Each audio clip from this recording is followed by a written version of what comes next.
I know we have a full house tonight, so we'll go ahead and get started. It's probably here for most for the ice arena, I imagine.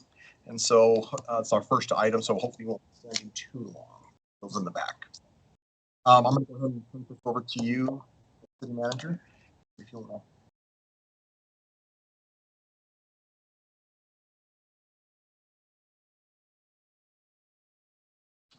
Good evening, Council. Good evening, members of the public.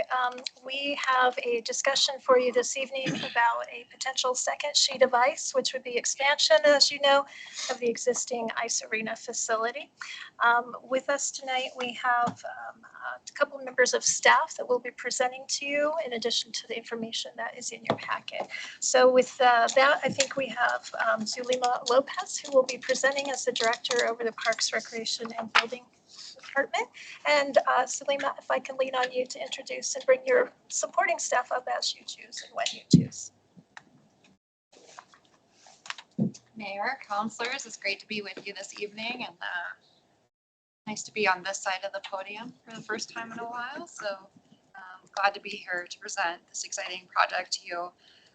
Just to give you an idea of what to expect in terms of order of operation. So I'm going to give a history, a little brief history, just reminding you of kind of how we got to where we're at today, followed by a presentation from our fundraising group through the Casper Amateur Hockey Club primarily. Glenda, I think, will probably give the lion's share of that presentation. And then we just have a couple of follow-up questions based on some decisions. We are asking for some direction tonight on a couple of different questions. And so based on some of the decisions that are made, we will propose a couple of options for your consideration. Certainly Nick Whips, our Recreation division managers here, as well as members of our ice arena team, to help answer more technical questions that you may have. So we have an hour slotted. Hopefully we won't take quite that much of your time, but we wanted to make sure that we give ample time to answer any questions that you have and have really robust discussion, as this is an important and long-standing project that we've been working on. So with that, I'll start again with an overview of sort of the history of where we're at. In the latter half of 2022, the council was provided with an updated feasibility study. So even before that, the Casper Amateur Hockey Club funded a study that was done by Ballard King on the feasibility of a second sheet of ice and what that could mean to the city of Casper in terms of the investment that we maintain to operate the facility year over year. We decided that in 2022, it made sense for us to update that feasibility study given COVID and the aftermath, primarily in terms of construction costs that we saw from the pandemic. And so you agreed, we did the updated feasibility study, and in January of 23, we presented to the city council and with the help of the Casper a proposal to the city council for what was estimated at that time as a $13.2 million project to construct a second sheet of ice. At the work session a little bit later that year, council directed staff that the city's contribution to the project would be $3.2 million, and that that was contingent on the Casper Amateur Hockey Club and their partners fundraising the balance of course $10 million. And at that time, an 18-month time frame was established for that fundraising effort. So we went out, we started, the fundraising team started fundraising, and it became apparent very early that in order for them to effectively fundraise, they needed to have a bona fide design for the facility. Concepts are great, but unless donors can see exactly what it is their funds are going to pay for, it makes it difficult to ask for funds and get those commitments. And so at that time, the Casper Amateur Hockey Club came to council and said, we will fund a design through an architect if you will allow us a little bit of extra time to get that design done, which served two primary purposes. Again, provided those materials for the donors to understand what their donations would go to. But in addition to that, it would provide a better estimate for construction costs so that they knew what that fundraising target really needed to be. Thankfully, the council agreed, and a contract with HTG Architects was approved in November of 2023. So the design team was composed of myself, several members of my staff, engineering staff, and key members of the Casper Amateur Hockey Club. And at times we brought in other members of the ice community because we wanted to understand the needs of the figure skaters and other ice sports groups. And so we started working in earnest on a design. Admittedly, the design at that time was going to be the Taj Mahal of a second sheet, right? It would have all of the amenities that we could possibly want to not only support the user groups that we have, but to be able to grow programming as well as to add sort of VIP experiences for our user groups and our visitors in order for the city of Casper to be able to generate more revenue and offset the operating subsidy. And so when that design effort was completed, we came back with a $25 million, well, it floated between $20 and $25 million project. And so at that time, we came to council. We said, okay, we have the design completed. We have an estimate of $20 million. And of course, that leaves a nexus based on what the city committed in 3.2 and what the Amateur Hockey Club had committed at that time. And so at that time, council or in 2024, council agreed to add a $5 million ballot proposition for the specific purpose sales and use tax to see if we could make up that $5 million difference through the specific purpose tax. Unfortunately, despite more than 9,700 positive votes for the proposition, the funding of the second sheet through that tax did not pass. So at a meeting in December of 24, so just a little over a year ago, the hockey club came back and requested that the council support additional efforts for us to hire a construction manager at risk to value engineer that $20 million second sheet project design down to something that seemed more reasonable, given that we didn't get the extra $5 million that we were looking for through the proposition. So at that time, again, council generously approved of that effort. The construction manager at risk, which was Sampson, was hired, paid for again by the Casper Amateur Hockey Club. And they have worked since that time to value engineer the project down, essentially do a redesign that, again, still ensures that we meet the needs of all the users. We believe still decreases the annual operating subsidy for the facility despite having 2 sheets, but is not quite as robust as the original design. And so that has been a successful effort. And as of today, I understand that the construction estimate that has been provided by Sampson is $16.4 million. So that is an overview of kind of where we're at today. And so with that, I would open it up to any questions you have on the history, any clarifying points you would like me to make, and then we'll invite Glenda to come up and let you know where they're at in their fundraising. Excuse me, how much money has the club raised at this point? They are getting ready to present that to you. So their update will include what their commitment continues to be, where they're at today, and what the future might look like given councils. Any others for Zulema? Any other clarifying questions on the history? Okay, then I would invite Glenda Thomas to come up.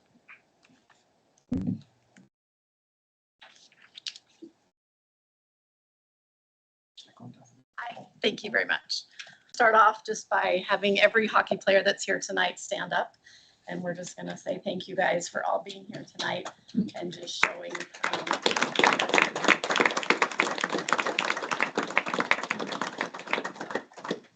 We're appreciative of what the city does for hockey players. We've also included figure skaters, and curling, I think, is an important part of this too. With the Olympics coming up, it makes it super neat for these hockey players to see kind of the full aspect of what it is from being a little 6U all the way up to the Olympic ice skaters. I will give the donor update. So to date, we have 5.725 in pledges, and an additional $1 million from a donor that was going to call me right before the meeting and didn't. So I would say we're really close to 6.725 million in pledges. And we've been really careful in asking these families to do pledges at this point because of not wanting to collect money yet, but I'm very confident of those. So are interested in looking at. And so we're getting really close to being able to do that. And I feel really confident from a community perspective that we're going to be able to make this happen.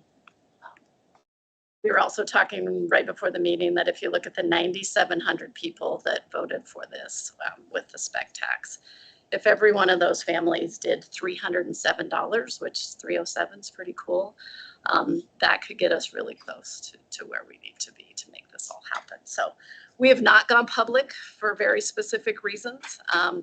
This is a city project, so in the fundraising world, you're best to not go public until you're close to this 70% threshold. And that's part of why we're here tonight, is to really go public with this campaign and start asking the community and some of the other people to step forward on this project. Questions for Glenda? Yeah, Pat. So, thank you, Glenda and Selena. So, one of the reasons I think we're here also is to extend the fundraising effort. And so, one thing in particular I'd like to know, I was really excited,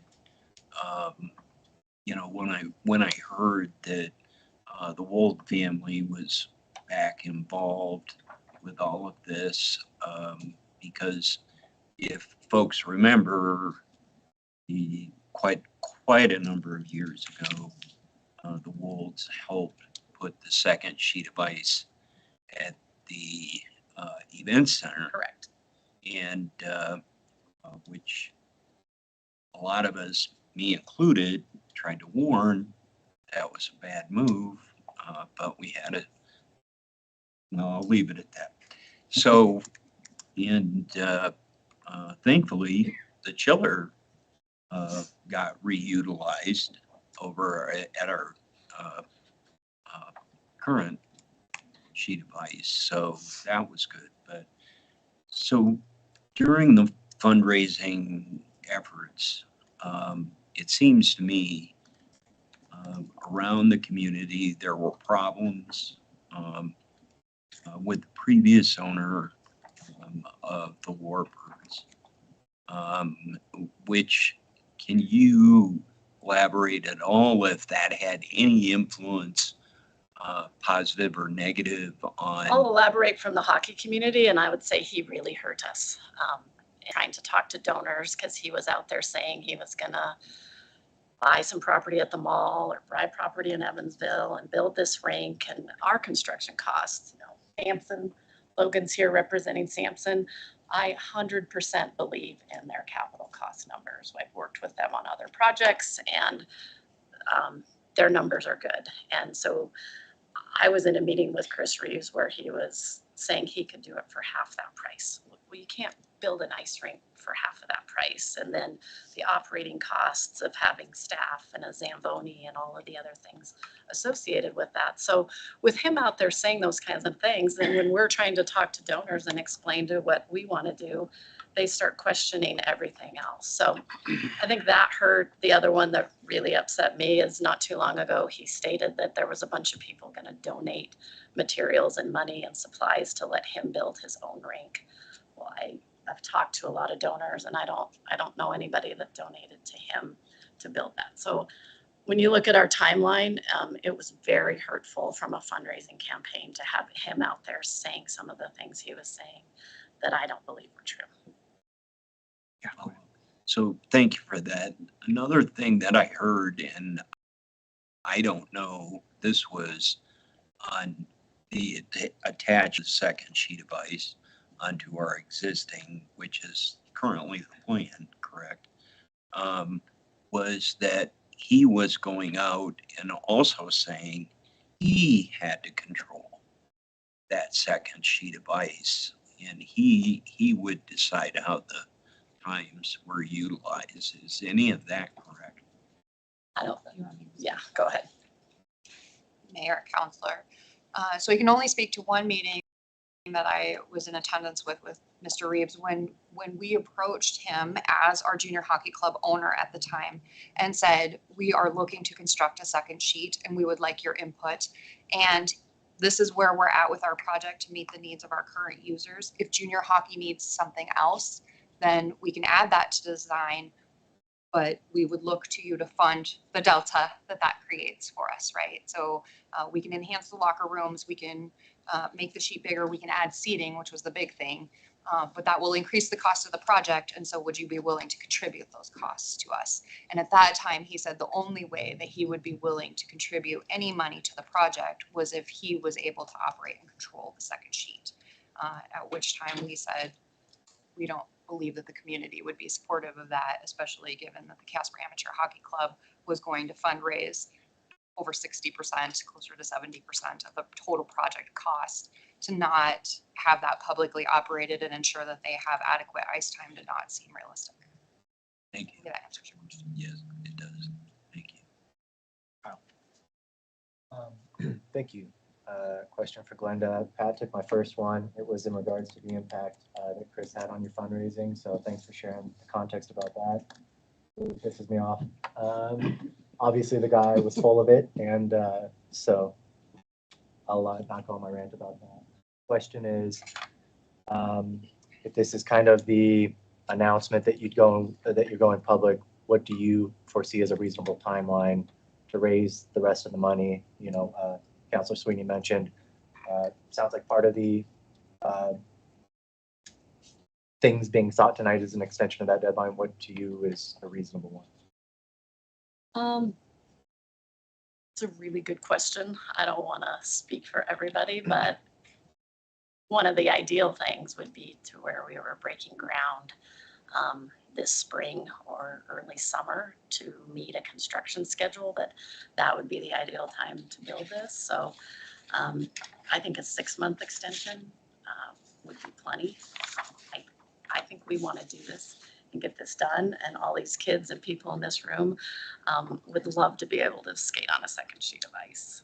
So as fundraisers, which everybody in this room would want to help do, I would think 6 months is adequate. Thank you. I appreciate that. I don't have an additional question, but I do. 6 months is reasonable. For the context of the folks that might not be aware in the room and also watching online, I do think it's important to be mindful. We covered a lot of the history, so thank you, Zulima, for that. But I also think it's important for all of us to be mindful of the fact that this decision is not operating in a vacuum. You know, this next legislative session, there's going to be a lot of legislation that is being worked and being proposed that would drastically change how our city and other cities are funded. And so we have to be mindful of that. There's going to be a 50% property tax reduction initiative proposal on the ballot that we have to be mindful of. There's a great deal of pressure now with our budgets being stressed and with revenues being lowered that we refocus our efforts as a city government and focus primarily on what many folks consider core services, core duties, infrastructure, not adding to subsidies for our amenities. So there's certainly a great deal of pressure that's being exerted on us to reprioritize where we're spending money. And so I just want folks to be mindful of that fact. You know, we have extended the deadline, I think 3 times already. And from what I recall, we were pretty firm in our position that it really needed to be done by the end of this last year. To me, I'm willing to extend a little bit of flexibility because I do think Chris totally cut your guys' legs out from under you and really messed up the momentum that you had going last year. And so that's why I would kind of, you know, it hurts me a little bit, kind of going back on our word, reneging on our word a little bit, but I personally would be willing to give you a 6-month extension to raise the rest of that money. But I do think it's important that we as a council don't go above what we had already committed. And even then, you know, again, we got plenty of folks in our community that don't think we should be in the ice operating business at all, let alone doubling our capacity. So I do just think that's important for folks to be mindful of. If this is something that really is important to you, which I imagine it is, because it's not very often that our work session has standing room only seating, these are questions you need to be asking your legislators, certainly as they go into this next legislative session. there's plenty of local and Trent County legislators that have told me this ice sheet should go away. And so if it is really important to you, I would ask you to make sure that they're aware of that as they go into this next session, because the decisions they're making are going to impact our ability to, provide the guaranteed commitment we've made and the options that are available to us. So I'll get off my soapbox now, but appreciate all the work you've done raising money so far. I hope if we decide to grant a 6-month extension that you're able to cross that finish line. I do think it's probably the last time we should, now that Chris is out of the picture and we don't have those other factors at play. I do think it's probably the last time we can set that responsibly, but I wish you all luck and super excited to see how many people spent their Tuesday evening coming to listen to us debate this. Okay, thank you. So I do have 2 questions. One's more of a clarification for Zulema. In the memo, it says the 3.2 million by the city donors would cover 2/3 of capital construction of the 16.4. The city's investment would be 1/3. So 1/3 of the 16, around 5 million. Am I reading that wrong? Counselor. That's very astute. And if you read the first part of that paragraph, it says that the Casper Amateur Hockey Club is committed. So, of course, the project budget at this point is 16.4, which if you add their $10 million original commitment and our $3.2 million in original commitment, it doesn't make it, right? But that, at the time that we asked you for the 3.2 million and you approved it, that was the estimate for the construction project. It is now 16.4, right? 2 years later, construction inflation's been a killer. So we've just had a lot of things working against us, unfortunately. So what the hockey club has said is that they would increase their commitment from 10 to 11 with maybe some support to help with grant writing and things like that. If the city would be willing to consider some in-kind contribution to reduce the construction cost overall of the project, as well as potentially another capital investment. And so I'm happy to go into more detail about that, but we wanted to ensure that council is good with even holding the 3.2 before we got into any further asks. Does that make sense? Yeah. So Because if you're not interested in extending the deadline for them to fundraise the remainder, then the project's dead today. right. So say we do vote to do that. So that would be roughly 2.3 million in kind. Is that what that is? So not exactly. The estimate that we have currently for in-kind is $1 million. So the project would continue to pay for the material costs associated with things like paving, dirt work, things like that. But the city would provide the equipment and the labor in order to bring that construction cost down to about 15.4 million. Okay. So we would save essentially in paving mobilization costs, materials for paving, a little bit of utility work that we think that we could do in-house to come to that $1 million in-kind contribution that would drive that total construction project cost down to 15.4. Sure. And then the additional difference, as we're proposing, is about $1.2 million. And of course, we are in the throes of capital, and you will see for several years in our 5-year capital plan for the Casper Ice Arena, we have included components that are reaching the end of their useful life for the ice plant that would have to be replaced. If this second sheet was constructed, it would be a whole new ice plant to operate both sheets. And so we could avoid that future capital expenditure. And so one of our suggested approaches is maybe to front load or do a cash advance on that future capital expenditure now so that we can get to the full project budget. And of course, those capital expenses would be then 15 years out instead of 3 years out. Right. Okay. Do you have another one, Matt? Yeah, I had one more. This might be more for Glenda. I don't know. Aside from pledges, is there any committed money right now that has been raised? committed is signed pledge forms, so we have the signed pledge forms for what I spoke about. Oh, We didn't want to collect cash as a nonprofit. If you have to return cash to people that have donated, it messes up all of their taxes. And so we've been very conscientious to say, but I can tell you it's 8 families when we're talking about the kind of money we're talking about. sure. And you do have something signed Yep. saying that they're gonna, Yep. okay. Yep. Okay.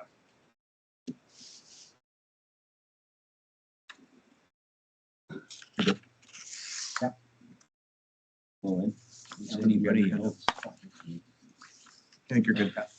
So, thank you for the 6 months. But I, in all due respect, believe we should go to the end of the year. Just to be on the safe side. I appreciate Kyle's comments very much. Personally, I've only heard from one person in the community as to we should claw this all back. It should have ended. And I appreciate council allowed me some latitude. We wanted to be in person for the discussion. It was supposed to take place in last calendar year, and council allowed me to have the opportunity to be here for the discussion.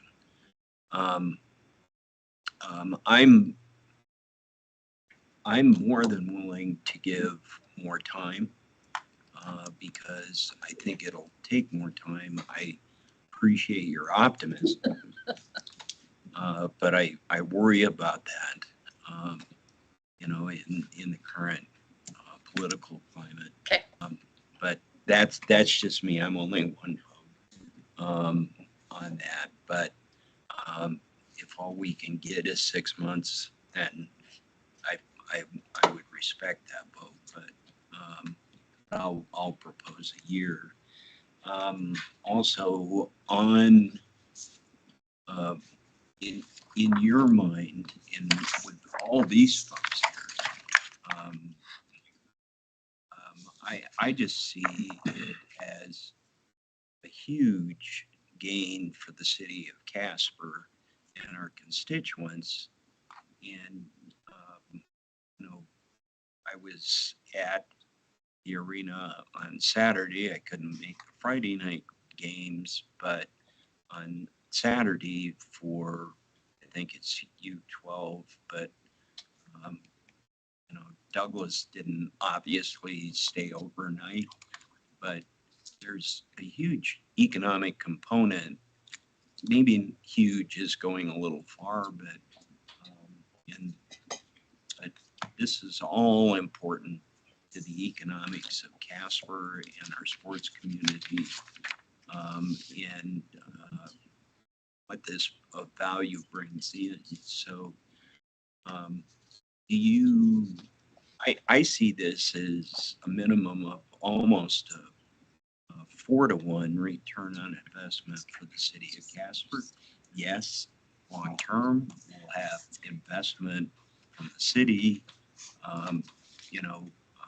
on putting more money in to sustain operating losses. I'm not naive to that, but basic economic factors are that this is a good thing, and a great use of taxpayer money. Some may say no, but I say it is. We've estimated somewhere between 3 to 4 million in direct spending back because of the hockey tournaments and what the second sheet of ice will bring based on what the current sheet of ice does.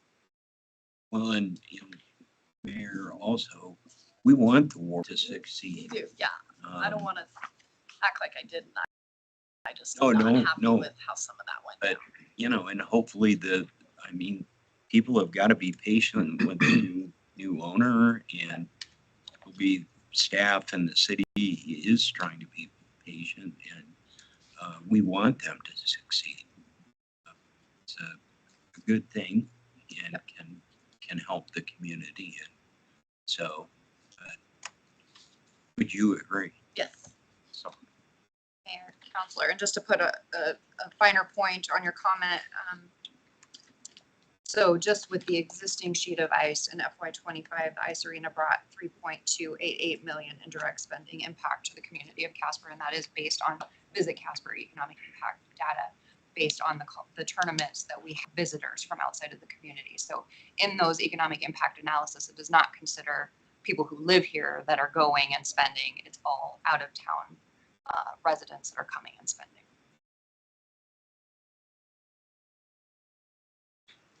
This is Travis St. John. He's part of the fundraising group. I'm president of the Casper Hockey Club.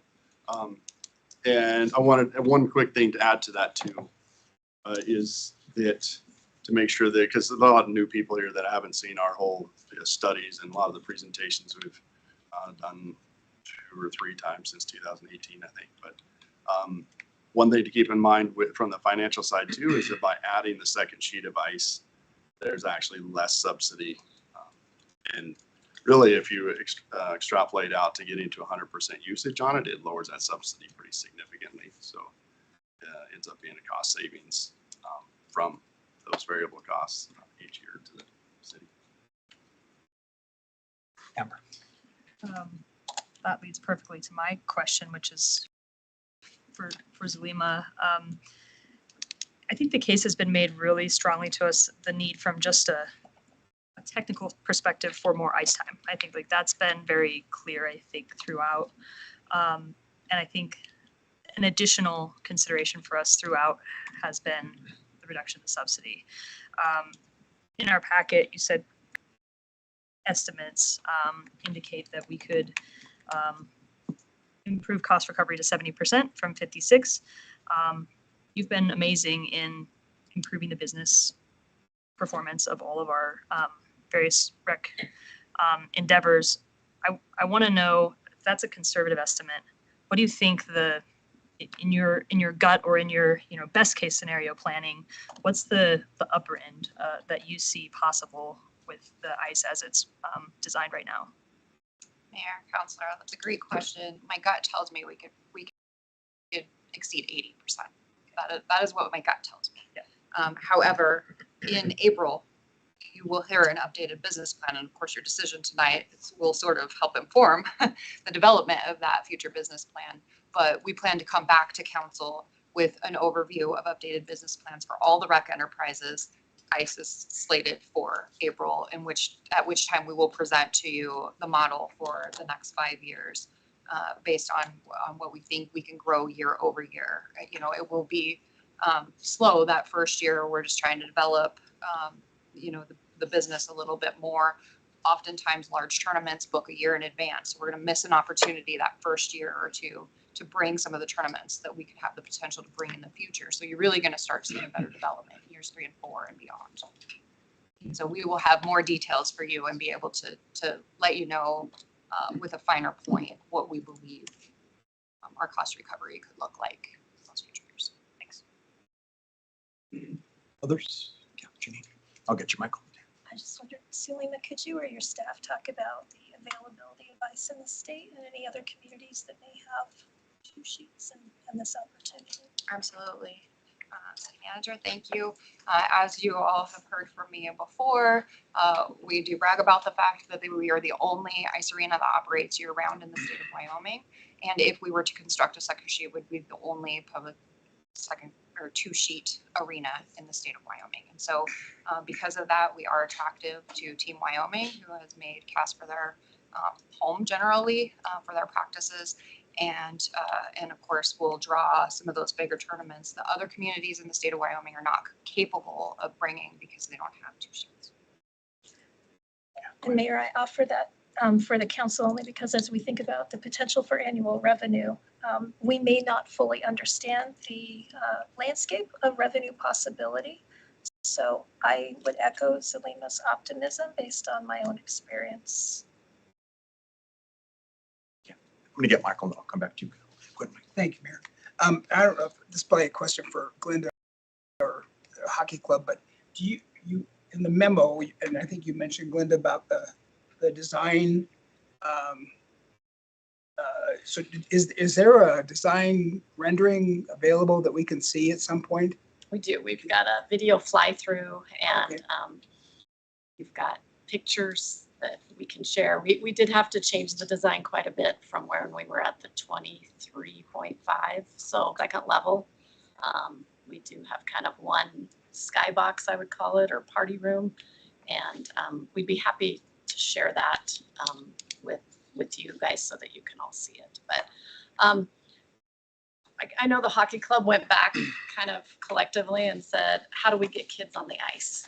And having a super sweet skybox is amazing. But I know my mom would have been the first one up in there, but it also doesn't help the kids skate, not at 11 o'clock at night or 5:30 in the morning. So this focus truly, truly, truly is on getting kids on the ice and still making some of the amenities. But we did have to cut back on those to be able to get it to the price. And the sole purpose is to get kids on the ice. Thank you. We've been in a lot of rinks. My two boys are here tonight and they've been on rinks all across the country. And it doesn't matter how fancy the stands are or how nice the bathrooms are. If they can get on the ice, they're happy. One thing that we did in consideration of that is to build the shell. Build the shell big enough to where you can expand seating without having to change the building. And also to make it to where we, in the original design that we did in prior to making these adjustments to get down to something more budget conscious, is that we had also a whole new entrance to both rinks. This one uses the existing entrance to get into the new sheet, but we built it into where it can be phased out to add a second entrance later on. So tried to get with the goal being to get ice in place now, but then also make it to where it can be phased fairly easy for future groups to be able to expand into it. No, do you have a follow-up? No, you're just fine. It's not a question, it's more of a statement. But I'm kind of thinking initially on this whole 6 months, a year extension. I'm kind of wondering about, as Councilor Gamroth mentioned, not knowing what's going to happen with the legislature this session. I'm kind of wondering if maybe a 6-month extension till we kind of know what's happening there, and then we needed another 6-month extension, that option being on the table. But again, that's just my thinking. I would love to hear what my colleagues are thinking as well. Get to that discussion. Kyle. Thank you, Mayor. Kind of related to Councilor Bond's question. Travis, I really appreciate the reminder about the reduction in the subsidy that we are projecting to experience. As was mentioned, 70% is probably conservative. So if we're increasing our cost recovery at that facility from 56% to 70 to 80%, that's great. Saves us, $28,000, $30,000 a year. We don't have kids that are getting on the ice at 11 at night or 4 or 5 in the morning. So it's better for the community. In my opinion, that helps make it all pencil. But again, to remind folks, there's plenty of people in our community that believe if the city can afford to run an operation at subsidized cost, then we have too much money. And so that's the mentality they're going into this session with. And there's potential for our revenues to be affected so much that I wonder, what can the city offer in the way of, if we're talking about a $15 million investment into the ice arena, say we do lose all residential property tax with no backfill. Worst case scenario, no residential property tax, no backfill. Another worst case, the 1 cent fails on the ballot in November, $16.5 million a year that we're without. I'm guessing our subsidized amenities are kind of on the front lines as far as absorbing budget reductions. And so my question is, what does that look like if Glenda and her team raise all of their portion of it? They got signed pledges, they're ready to hit the ground, but 1 cent fails in November, or after this session, I guess we'll know that sooner than later. We should know in the next 3 or 4 months whether we got residential property tax. But what does that look like from the city's point of view?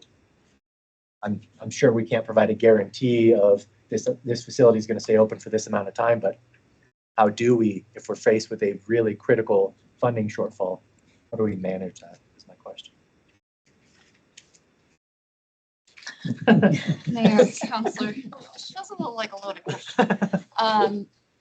From a business standpoint, I think we would have to evaluate all of the enterprises and look at enterprises that have the lowest recovery as, sort of, the loss leaders and look at changes there before we look to impact operations that are closer to 100% or self-sustaining. So, and certainly, I think we should consider if the community is willing to make a significant investment of 2/3 essentially of the construction cost of a city facility, that we should look towards a commitment to maintain at least use by those donors for a period of time. Seems to me like that would be the appropriate thing to do. Anything else? I'll say, You're all right. Did you want to say anything, Janine? I would just add, I think, through you, Mayor, Councilor Gamroth, and the rest of council, I mean, those are really important questions. And these are the fiscal realities that all of the cities in the state are facing. With the potential elimination of residential property tax, that's a significant revenue. And as you know, and we discussed earlier today with the 1 cent penny up for renewal this fall, 16.5 million. Is that what you said? I bet you know the number that's better the than I last- do these days. inflation and everything, but 4 years ago. 64 was our estimate for the 4-year. For the 4 years, that makes sense. But those are important questions, particularly when taking on new responsibilities. If we are put in a position of having to make cuts like that, I think one of the first things that we look at is what's legally required to provide, which ICE services are not legally required, right? The next thing we look at is utilization statistics. What does this amenity do in terms of service for how many people? So an amenity like this, utilized by a segment of the community, we want to look at that. We want to look at the potential for revenue generation, which you've all touched on here a bit this evening. But I think at the end of the equation, cuts of that magnitude, potential loss of a 1 penny and residential property tax being eliminated, they will have a significant effect. And anybody that says that's not the case would be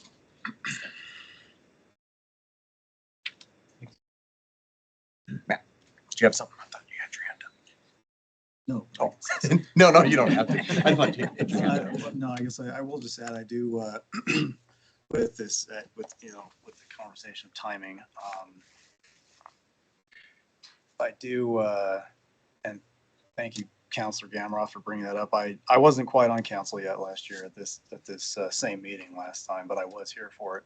And I do remember, I do share the same, it was a pretty hard 1-year deadline on. So with all the other reasons that we've already brought up, I don't need to go over them again. I was a pretty hard no on an extension tonight, but a 6-month, I suppose I would be in favor for, but it's going to be 6 months. I think over a year is probably a good way to go. Just to, just kind of see where everything falls of the legislature and through that. So,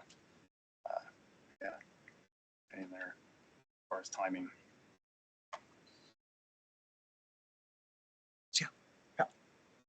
So I just wondered, I don't mean to put anybody on the spot, but Glenda or anybody, are there any of our youth hockey players that are here that would, I know they don't have anything prepared, but that would want an opportunity to say something?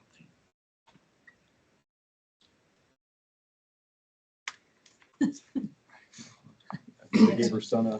Like, I can't. I can't.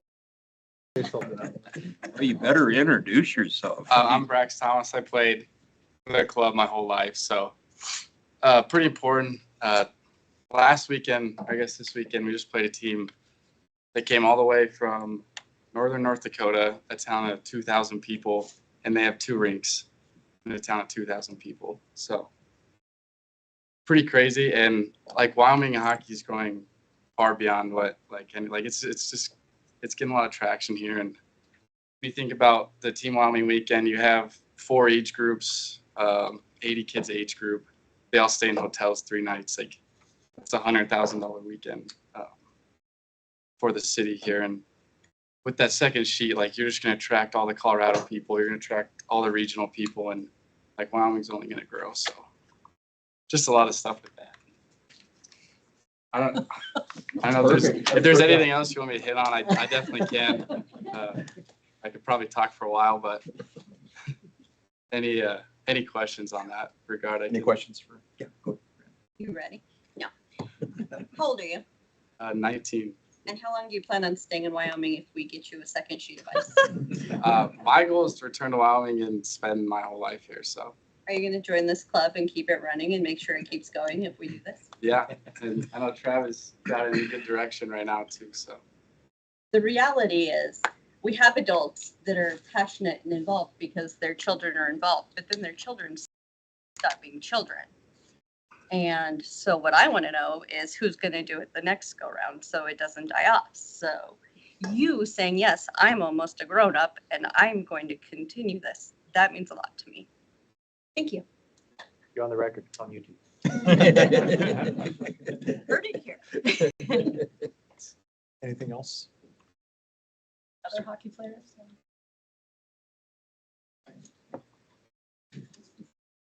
Where you guys are playing. I'm Daxton Thomas, and I played for Casper my whole life too, and now I'm at the University of Wyoming playing. And I'll just say, this is kind of unrelated, but our ice time right now, we practice from 9:45 p.m. to 11 p.m.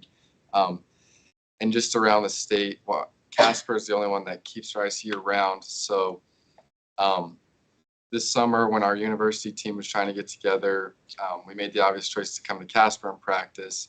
And I think a lot of teams make that same decision. Like Team Wyoming, we've always come to Casper and we get to stay home. And I think if you just add a second sheet to that, it helps tremendously because usually like Team Wyoming, 18 and 16 will kind of alternate. But if you can bring all of the age groups together, the economic impact of hotels and just eating out in restaurants. I know as a college kid, we have made a lot of trips down to Denver, and the amount of money that I've lost to their restaurants and food has definitely hurt my account. So I think we can bring that to Casper and start hosting more tournaments and everything. Just the economic impact would be awesome. Any questions on that?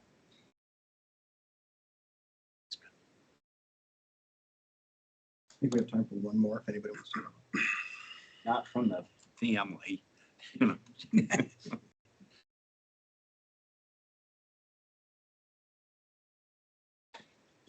Mayor, council members, my name is Alicia Road. I'm not a hockey player, but I have a hockey player. And our family is one of the donors towards this project. And I think you have to consider that we as donors are digging in deep to make this happen. And I know there's a couple other large donors here in this room tonight. And we believe in this. I'm willing to give wholeheartedly. Other questions, final questions for Zulima or Linda or anybody? This project or for our city manager? Can we start discussion? Okay. You have anything else for us? Yes, actually. Oh, If- sorry. if the I was ready to council go into discussion. Is willing to hear one final statement for me. I think it was impactful to hear the young people talk about the impact of a second sheet to them potentially. And I think in a time in our community when we're really looking at what we can do to help the youth in our community from a violence standpoint, from a mental health standpoint, this is just one of the many amenities, the many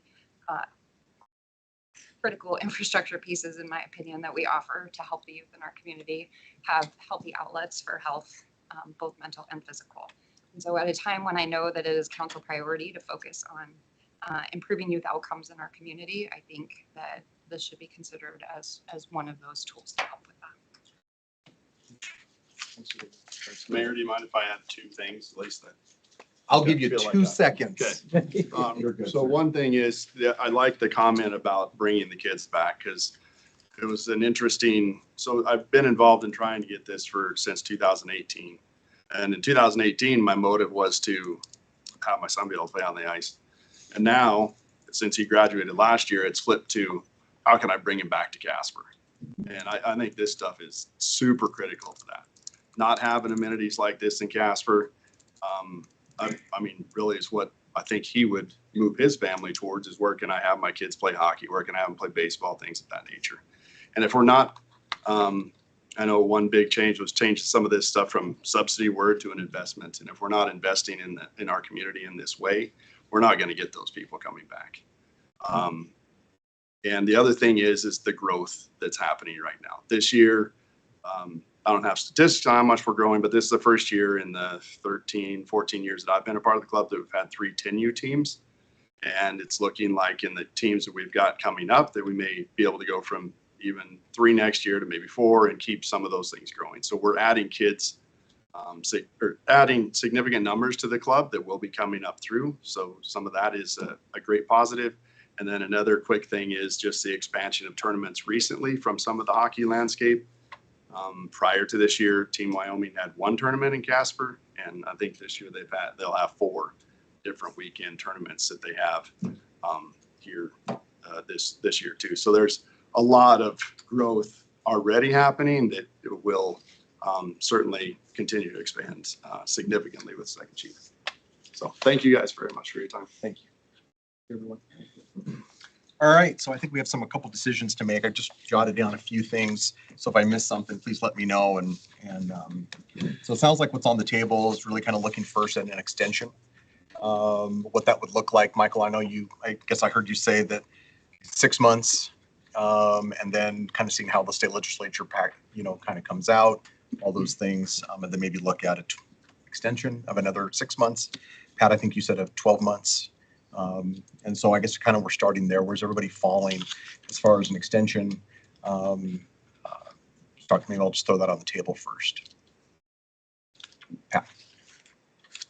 So I could live with 6 months as long as it's flexible for another 6-month extension. We will have used our budget by then based upon what the legislature has done. I will tell folks that the Joint Appropriations Committee, on a vote of 9-3, totally defunded and gutted the Wyoming Business Council this afternoon. So if that's any indication on economic growth potential for our state, it's not very good, in my opinion. And Senator Driscoll did a great job of trying to point that out. Senator Groove and Representative Sherwood. But as long as we're willing, if they need it, to extend again for a few months, I can live with 6. I think it's critical that we keep this on the table for our own economic outlook. So, Michael. One of the reasons I ran for council is to help the youth in our community with their mental health and everything. Growing up here, I always heard there's nothing for the kids to do. And so I don't want the next generation to think there's nothing here for the kids to do. But also as a businessman and an accountant, to be fiscally responsible doesn't mean don't spend money. It means look at your return on investment, look at what we're going to get for that $3.2 million. The impact on the community is going to be far greater than that. It's not only for the health and well-being of our youth, but also an economic development for the city of Casper. And that's one thing that we need to do because our state legislators are trying to destroy the economic growth of our state. And we need to make sure that we protect city of Casper and Natrona County as far as economic growth goes. So I think 12, extending it for a year isn't a huge ask. I'd rather do that than be back here in 6 months when they're $200,000 short and need another short extension. I think we just extend it to the end of the year and let them get this done because it needs to be done. Remember? So I think I have a question. So I think I'm aligned with Kyle in that we expend a lot of energy having to keep doing extensions. And so I'm inclined to not months with, if there's a reasonable expectation that we'll be back here in 6 months, I'd really rather not do that.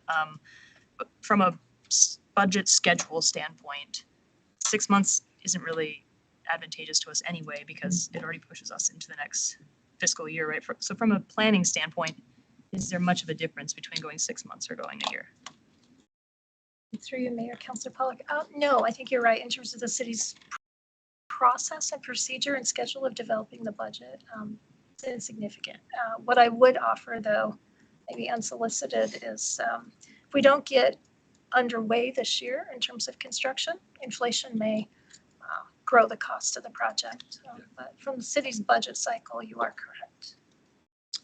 Yeah, I mean, I think from that standpoint, that's the motivator to get the fundraising done earlier, right? So that the cost is less, whereas for us and for our planning purposes, holding that money for 6 months versus 12 months does not change really much at all for us. So I could go either way, but I don't love the idea of coming again in 6 months. I'd rather just do it once. Again. Brandy. Yep. Yeah, so potentially 4 of us could be gone in 12 months. So I would almost suggest maybe 12 might be just a smidgen longer than we want to go. Because as Kyle might have just mentioned, there might be a requirement on our end to commit to, okay, they're going to give us $16 million. We have to leave the ice open for 3, 4, 5 years, 10 years. When the council's all on board. So I'm saying maybe before 4 of us are potentially voted off and they bring in 4 people that are like, cut them all. In 10 months? 10 months might be better. Anybody else as far as extension? Go ahead, Kyle. Thank you, Mayor. I do think there's some merit to Councilor Haskins' point.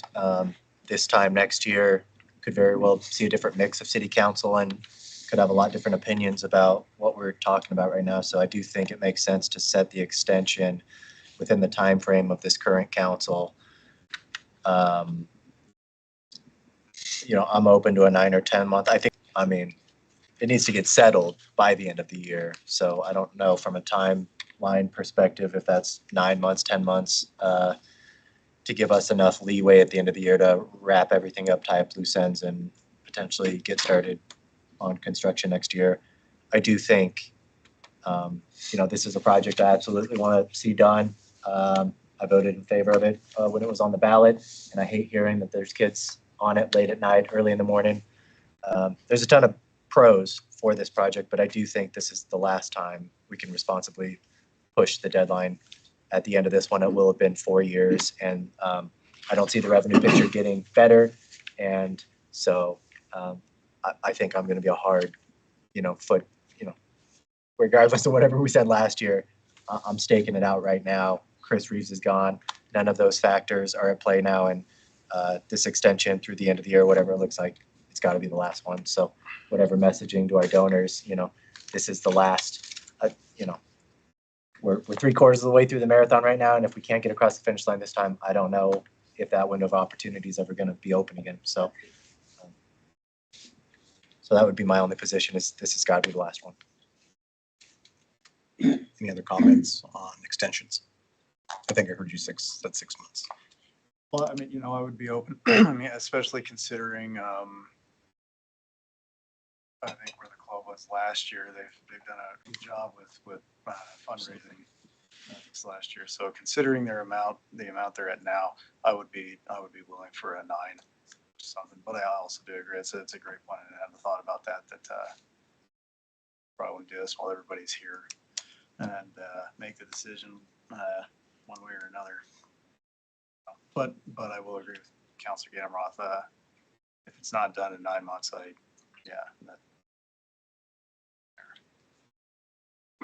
So I agree. I'd like to see a 9-month extension. I think it kind of sparses that, but I agree with Amber. I don't want to have to come back to this. I think we need to make, give that. I have full confidence in Glenda. I know her capabilities with all the things that she works. I'm not going to put too much pressure on you, Glenda.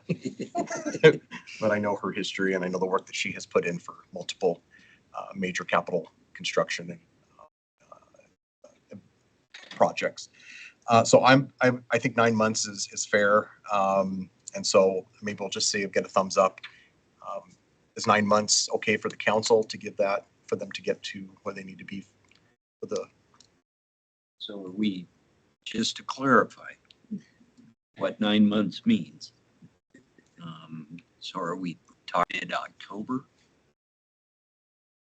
Is it 9 months from whenever we approve this? October 1st at 7 a.m., Pat. It would be October 12th or 13th. I mean, I would say by October. I mean, if there's a hard, if you all want to say October 15th, that's fine with me. But About Halloween. Trick or treat. we'll say October. Amber, Struggling with that date a little bit. November 1st. Can we keep it broad? I mean, I think the intent is to get it done before council turnover. And so to me, the specific date is not as so important so much as we have enough runway at the end of the year through work sessions or whatever meetings we need to get through, resolutions that need passed, whatever. It needs to be done by the end of the year. So again, I'll defer to city staff. You understand process and procedure better than me, but. I like that. yeah, I do too. Is it done, Councilor Gamroth? You don't mean Shovel done being ground. Whatever commitments need made or, yeah, I mean, decisions, not, certainly not construction. but- So the financial framework is solidified, money in hand, ready to move. Do you foresee? Yeah, I mean, again, I'll defer to you guys, but I don't know if you foresee some form of resolution needing passed or like, I don't know what paperwork documentation we need in place, but like, that's what I'm asking. If we need 3 readings, we need 6 weeks at the end of the year, so. Yeah, so Mayor, I guess, just kind of thinking off the top of my head, so the money's collected, but at this point, this is not an official action of council, so nothing is enforceable. And so we would need some runway to either pass some binding resolutions or, kind of thinking this through, is the intent to have a contractor under contract by the end of the year that they can then start next year, something that if there is turnover, if I'm hearing council correct, that there's a legally enforceable contract that can't be undone. And so that is going to take a little bit of runway.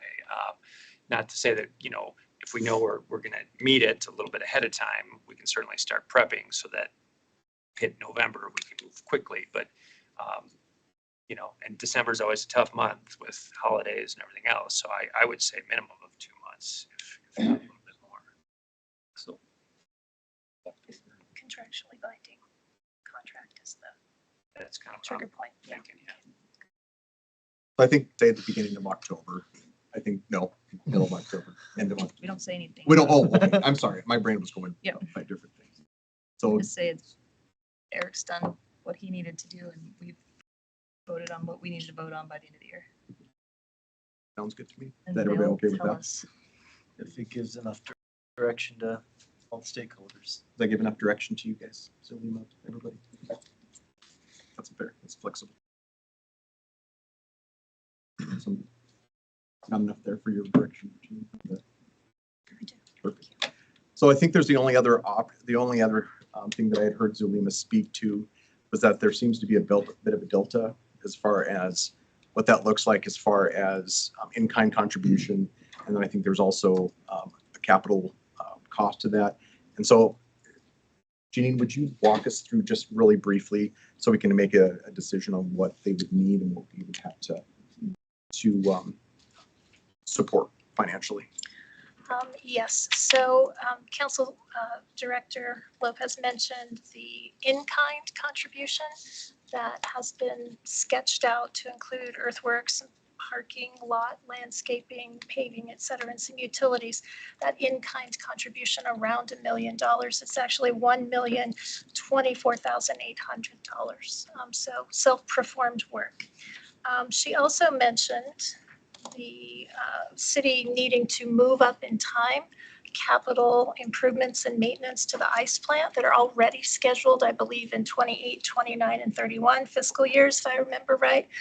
We would move those up in time and be ready to move that money to this project for the shared ice plant that would operate both sheets in a potential future 2-sheet facility. The delta, as you refer to it, Mayor, is then I believe $735,000, I'll just round it, dollars that is remaining to be funded beyond what has been raised and what the city can bring to bear currently. Yeah, Kyle. Thank you, Mayor. I know we've moved on beyond questions, but could I tab? Oh, this is our discussion. You can do whatever you'd like, yeah. Thanks, Zulema, if you don't mind. So when we're talking about in-kind donations of city staff performing work as part of that construction process, and also kind of front-loading future capital project items for the ice arena. As I mentioned earlier, none of these decisions operate in a vacuum. So could you please explain to us the capacity of city staff to help with the construction process, providing in-kind artwork or whatever that looks like? Where are we borrowing that capacity from? And then likewise, on our 5-year capital project timeline, if we're pushing the ice arena, items to the front, what are we pushing out further? What are we trading in that regard? Thank you. Mayor, Councilor, thank you for that question. So we'll start with the in-kind. So of course, I don't make that decision on my own. I consulted with our street supervisor, our parks division supervisors, and utilities to say, okay, these are the items that we think we are capable of self-performing. Do you have the capacity to do it? And so in their expertise, they evaluate how long they think it will take and made the decision, yes, and then provided a cost estimate in terms of what material costs would be still, which of course would still be born of the project, and then the city would come in and provide those services. So in terms of street paving, you're talking, something very similar to what happened at the Wild Sports Ranch, maybe a couple of weeks worth of work up there with equipment and staff time. In terms of parking lot improvements, landscaping, the concrete work would still be outsourced. We don't have the capacity to do concrete work in-house for the landscape islands that would be required for the facility. And so, but then parks could go back in and plant trees, other required landscaping. And so we feel like we do have the capacity to do that. And then in terms of utilities, it would be very minor work that they're capable of doing with existing equipment and staff. And so we're probably talking 80 hours. I mean, I don't want to speak for these groups because I don't know for sure, but probably talking 80 hours per work group to perform, their respective trades in kind contribution. Appreciate that. Additional follow-up. So park staff, for instance, this year, 1.8 million reduction in property tax revenue. We hired 7 less seasonal staff. We cut back on the tree lighting at the Christmas ceremony. We cut back on irrigation. Those are the decisions we had to make this year. If we're borrowing capacity next year for 40 to 80 hours over there, are we doing a little bit less park maintenance, less trees? Like what?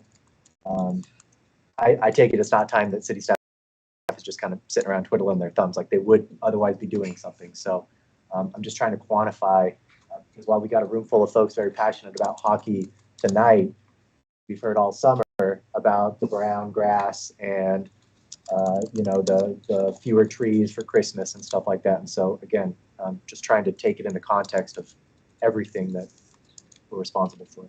Yeah, Counselor, that's a very fair question and a point well taken.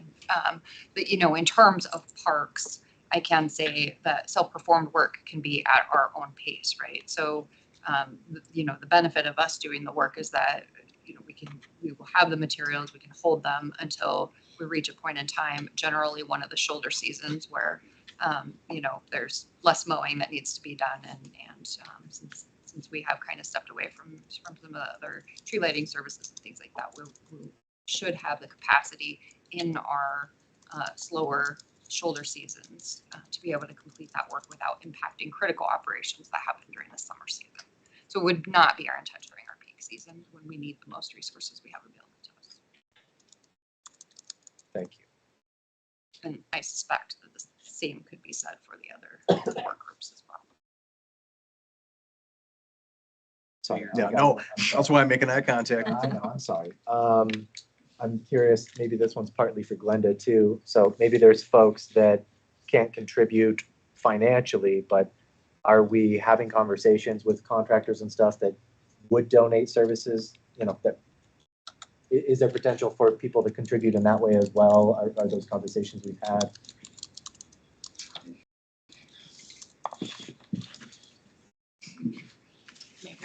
Council members, we have not had those conversations yet. The project has not been bid out because we're not ready to do that yet. But I suspect there could be businesses or contractors or college kids home for the summer that would love to volunteer their time to help make this happen. Sounds like a couple are already on the hook. Okay, thank you. I would like, just in general, I would really like the city, considering the revenue picture and stuff, to be really leaning into this idea of, we got people passionate about lots of different things in this community. How do we tap into that as much as possible? Certainly for the tree lighting ceremony again this year, I'm hoping we can be a lot more proactive and really delegate that to someone else to do. And so, like, this is another example. I would really love to leverage, I don't know if we got any contractors in the room, but I'd love to leverage people's passion to help their community out.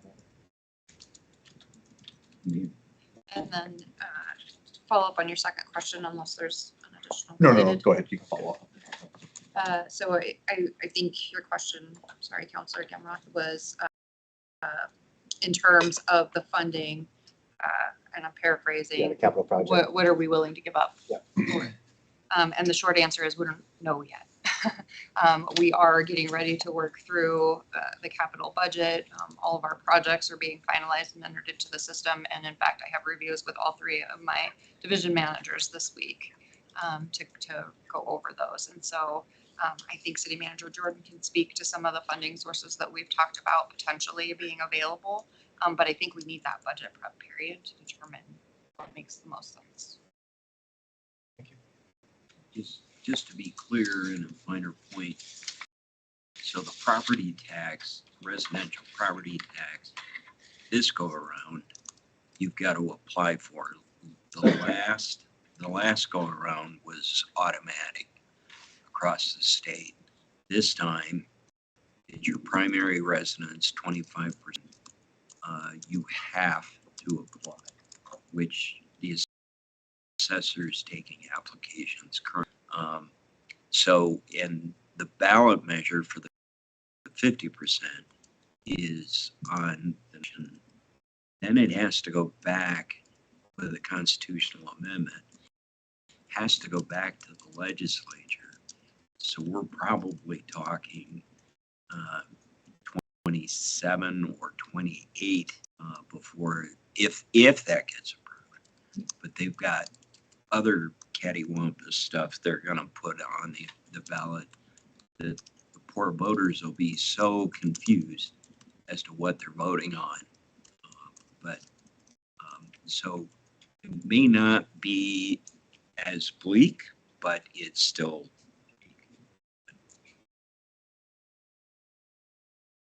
Thanks for the downer, Pat. Amber. Keep us smiling. I think I'm curious to what extent you need firm commitments on this from us tonight. This feels sort of like a moving target right now. I don't think I have I mean, for me, the in-kind work I think that's absorbable, and that feels like a good way for us to leverage what we can do in order to make the project more feasible. I also don't really consider it donating to the project, because the project, like this asset, becomes ours and is our property. And so it's our parking and it's our building at the end of the day, which is all an asset that we ultimately ended up getting for 1/3 of the actual cost of the project. So I don't really see it as donating that time. I just see it as using that time to develop this asset. But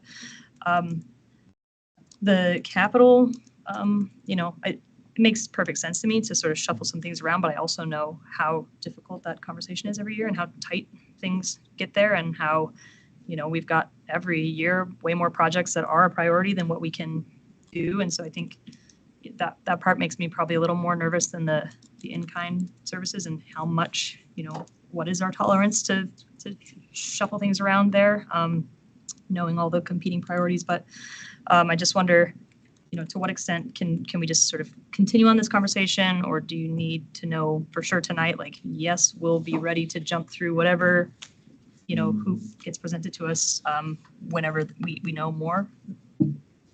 That might be a city manager question, maybe it's another question. So to understand it, do you guys understand that basically, is this something we need to make a decision on, whatever that capital construction delta that we need to help out with? Is that something that we need to do right now, or is it we can go through our budget process and kind of get a better picture? Is that kind of what you're saying, Amber? Okay. So Mayor will take that. Of course, the director and I have discussed this, and I think we can go through the budget process. We would be asking to move planned maintenance on that plant up in time, as Zulema said, and as Councilor Gamroth rightly noted, we're making decisions about moving things up in time, but also potentially pushing out other less priority items that do not have the ROI that you are touching on this evening. So what I would like to do is, we have budget requests coming in from departments right now, and I would like to sit and put those all in front of me and be given the chance to kind of do my job and understand what those needs and priorities are, what the demand is, and bring you back a recommendation for that as part of your standard budget process, versus sort of trying to wing it tonight, not understanding the universe of possibilities and need. I will say this, if I can just add one thing, Counselor, I've certainly had some conversations with the finance director and your finance staff, and I don't think that the delta is impossible to fund. If I thought it was impossible, I would tell you that now, but I don't want to commit to a source of funding or an amount of funding until I understand, again, that universe of need. So for tonight, would just a general willingness to see that sort of shuffling take place be adequate direction? I believe so. You comfortable with that, Director? So it sounds like there's a pretty pragmatic, opportunity from what Amber was saying, that we can kind of wait and see where we land after the budget process, after Janine gets a chance to look over all that. Sounds like Zulema's behind that as well. Is everybody okay with kind of, I don't want to say table it, but kind of just putting it on that level till we get more information, understanding our budget coming up? Postponing. Yeah, thank you. Yeah, I don't want to say table. I learned that last week. Okay, everybody's okay with that? That work? Linda? I think that's important for us to know, to go to talk with donors about. And I will say, I've had conversations with donors that are like, this is a city asset. And so I think the partnership and the third and 2/3 that we're taking on helps in some of those donor conversations. So I think that's appreciated. Thank you. Anything else? And I wouldn't want to echo what the vice mayor said. Is I think you as a community to understand the ramifications of what are coming down the pike in the state legislature, and how that's going to impact our communities, how it's going to impact our municipalities, how it's going to impact our amenities. And it's not scare tactics. It's not any of those things. I've been on Facebook multiple times doing videos talking about the ramifications of these types of cuts that are coming. And it's not hyperbolic. The question is how much do we appreciate, and how much do we want to fight for amenities like this for our community? So that are the questions. Those are the questions you should ask your state legislators. Find out what Senate district you're in, find out what House district you're in, and ask your representative, ask your senator where they stand on those tax cuts and how it will impact you and your kids when it comes to this ice arena. That is your charge. That is the challenge we're giving to you as a council. Thank you so much for being here and all of your comments. Appreciate you boys. Definitely to the youth players, thanks for sitting through adult boring stuff. Thank you, everyone. We'll take a short recess from the work session to let everybody file out because I know you're all, most of you are here for that. You don't hear about the birds? Nobody wants to. That's the next group. That's the next group coming in. Let him Yeah, they're walk coming. out. Got it. The quail farmers are coming. Yeah, Joe reached out and been so supportive in all of it. Yeah, Joe was one of my mom's best friends. I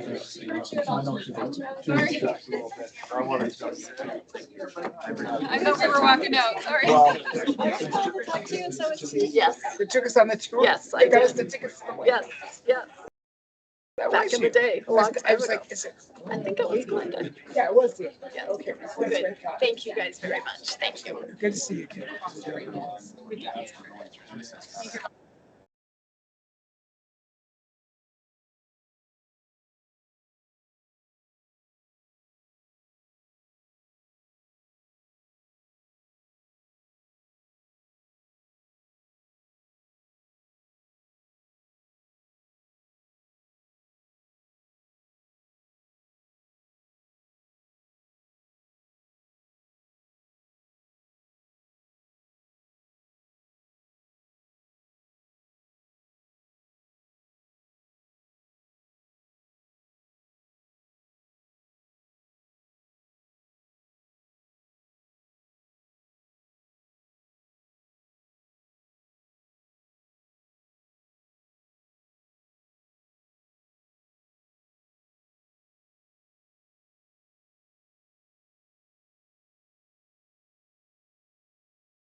Now on to the real stuff here. Here we go. Let's talk about poultry fowl in city limits. Madam City Manager. Thank you, Council. I'm doing a sound check. How is my volume at the end of the table? Okay, I thought I'd do it now that there's not a huge room of people, but I will punt this one again, and you'll forgive me. I will not keep punting everything into the future, but I know that the city attorney did the research on this, and I would just be faking it if I said I knew a lot about it. So I'm just being honest and letting you know that we've encountered a situation recently that warrants a change in code, and Mr. Nelson will describe to you why and what that code change looks like. Yeah, thank you, Madam City Manager, Mayor, Council. So Jody Decker, who's here with us from Metro, can also probably assist me, but I'm happy to kind of tee this up. So we had an instance in municipal court that involved some neighbors' birds being killed by a dog, and it turns out they were quail, not chickens. And so I think both parties ended up getting cited, one for a vicious dog and one for harboring poultry within the city limits. And so initially our discussion was, well, there's really no difference between having hen chickens and quail in terms of the noise, any potential nuisance. And so why not extend it to allow quail to be kept within the city limits? But then as we started to discuss that in more depth, there's probably 15 different types of quail. There's other types of fowl and poultry that would meet the same criteria. And so we did work collaboratively to come up with some language to really broaden the ability of citizens to have domesticated fowl within the city limits with several notable exceptions. And they already kind of existed, but we did add peacocks because they're loud, they can be messy. And so we believe that the proposed changes to the ordinance is keeping in spirit with what City Council previously was trying to regulate, and so that there aren't nuisances to neighbors, but then really broadening the spectrum so that we don't have to come back and add every subspecies of fowl in the future. And with that, I would turn it over to Ms. Decker to maybe explain some of the more nuanced information around the game and fish regs and so forth. For having me here tonight. Obviously, Eric did just go in depth on the overview of why we have addressed this. I will also say we've had several citizens outside of this incident that have asked, why can't I have quail? So once you start looking into game and fish, there are several different birds that are not considered game birds. And then in conjunction to that, you go into the Wyoming Livestock Board, and they also have a large number of birds that are considered poultry. So when you start looking at what our previous or what our current ordinance says, that you can have chicken hens specifically raised for poultry or eggs that fit in,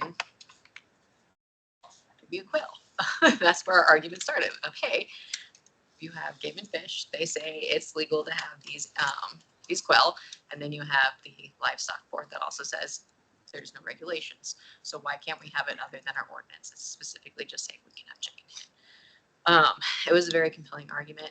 And again, with having multiple citizens approach me and ask me specifically, hey, what about quail? As Eric said, we then broadened it after going through it and looking at both that livestock board as well as game and fish and their different lists.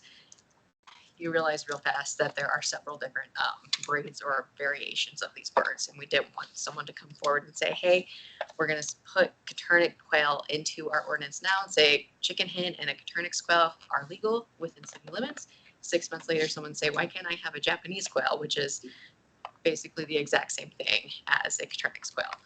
So it just kind of developed from there of the domestic fowl of just being a fowl that is both considered poultry as well as non-game bird per game and fish. Question, Pat. Doves. So they are technically considered non-game birds, but they would be a caged aviary bird, not a free-ranging bird like a chicken hen or a essentially. Does that make sense? Yeah, I had somebody call me on raising, I don't think it was quail, I thought it was dove eggs, or dove something. And, but Well, we still have all the restrictions and regulations for these domestic fowl that were already in place for the chicken hens. So they would still have to have the proper caging, fencing, food, water, everything would still have to be in line with that. So per ordinances, dove and per game and fish and the Wyoming Livestock Board, dove could fit into that, but they would have to properly care for that. so this doves currently are allowed under our ordinance. Currently, we just have the chicken hens. This, where we're expanding with, Proposal, yes. would encompass doves. Yes. It would? Yes. So anything else about doves? Just kidding. As long as you don't import them. Importation prohibits. Yes. Yeah, go ahead, Mike. So, well, I just want to clarify what the change, was the change in the attachments? It was a red line copy of the ordinance. There was, okay. I missed that. So is the language that it's poultry is So- allowed or? It's Listing domesticated specific. fowl is what we would be proposing to put in there. Everything else is the same. So It's is just that adding. turkey and ducks as well? No, those are some of the excluded, Those are excluded. yes, because, well, turkey are game, so we can't have those in general. Duck, Not geese, in the city turkey. limits. Duck, goose, and, okay. Peacocks, yes. And again, that's for sanitary and nuisance reasons. Okay, thank you. Other questions? So it looks like the recommendation, Eric, is for you guys to maybe do the review of the recommended changes. And then would you bring that back to us?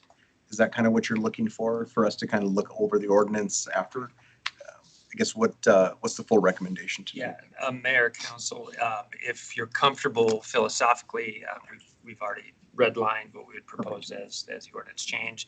And if you're comfortable with us moving forward, then we would move to set the initial reading of the ordinance change, and then we'd start with our 3 hearings. How does council feel about staff moving forward and presenting an ordinance for us? Question on Eric's comments. So is language added in the blue strikes being eliminated and the notes are in red? Mayor, Councilor, so I believe that's correct. The different colors, it was a collaborative effort, so as each user was making changes. I think that's how it translates when you send it on, is everyone has a different, it's all red line, but they give you different colors so you can coordinate who did what. Oh. Yes. So if So it's you not strike marked through. through, And that's it. or is there a final version in here? It's got- Anything it's in not the line. black. It's an Anything addition. that's not black. Is a change. And if it's not marked through, It's an addition. it's an addition. Okay. Yeah, go ahead, Kyle. Thank you, Mayor. I'm totally in support of it. If someone wants to raise quail as opposed to chicken hens, I think that's fine. I would just ask though, if you're considering raising chickens, quail, or any other domesticated fowl, to please take that prospect seriously. Make sure you're prepared to put forth the time and effort to care for these animals in a responsible and ethical way. Last thing we need is more animals in captivity withing away from neglect. I was refreshing myself on the ordinance. My wife texted me, let me know our neighbor's chicken is in my backyard again. So I'm the only one with the fortitude to handle it. So I guess that'll be That's waiting what for you'll me be when I get doing. home. But yeah, just make sure your pen is tight. You keep it in there. This neighbor also used to have a rooster that would yammer all day long, not just the morning. I could handle the morning, but all day long. So just before you take on this endeavor, get very familiar with our ordinance and make sure you're doing it by the books and that you are taking care of these animals in a humane way. That's all I ask. And donate quail eggs once in a while. too. Yeah, and I'll take some quail eggs. Yeah. Appreciate it. Yeah, Randy. This nice lady I was playing catch up with just brought it to my attention. So how many quails can we have? So we have the same number as chickens, 6. And I was listening in, sorry. I'm glad you It did. would be 6 over all of the domestic fowl. So you could have 3 chicken, Mix 3 and match. quail, but it would still be to that 6 number. Reasoning being is once you start getting more outside of 6, you have more of a nuisance problem, noise, sanitary. So 6 has kind of been our golden number. Awesome. Council comfortable? Awesome. All right, thank you for coming. Thank you for having me, appreciate it. That was for the birds. Say it, you know what, Pat? Well done, You know what I Pat. said in leadership? I said, I don't want one person to say any bird puns Well, that's what Foul you get for not jokes. bringing that and any forward. foul jokes. That's what you get for not bringing it to the rest of us. With me, you look like I I was did gonna say do that, it. I'm didn't like, no, Expected. you would do it. I would never. You're good with it too, Jenna? Good, okay. Awesome. Awesome, thank you. Eggs are good.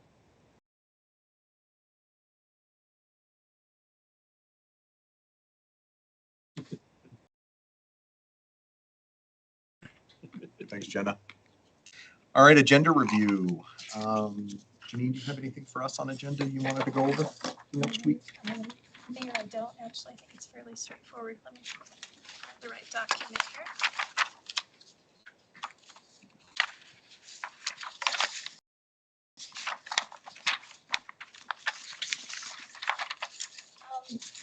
With respect to next week, Mayor, no, I think the agenda is fairly straightforward. However, is it appropriate here to speak to 2 weeks from now? Absolutely, that's Okay. exactly. So council, I did advise you that the vacation and replat for Eagle Valley has been pulled back by the applicant.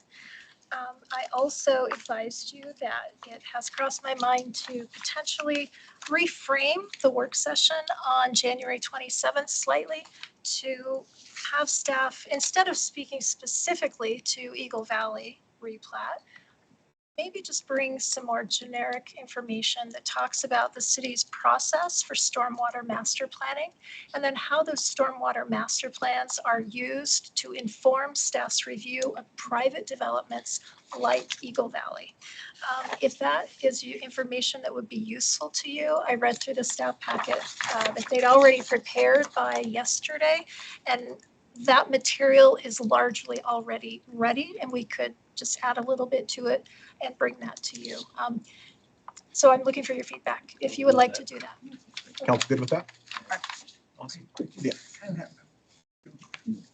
Just to clarify, Janine, I emailed you back, and I don't know that I need any, real detail specifically, but I think within the context of that stormwater management plan, I am curious, and just that whole conversation last week kind of piqued my curiosity about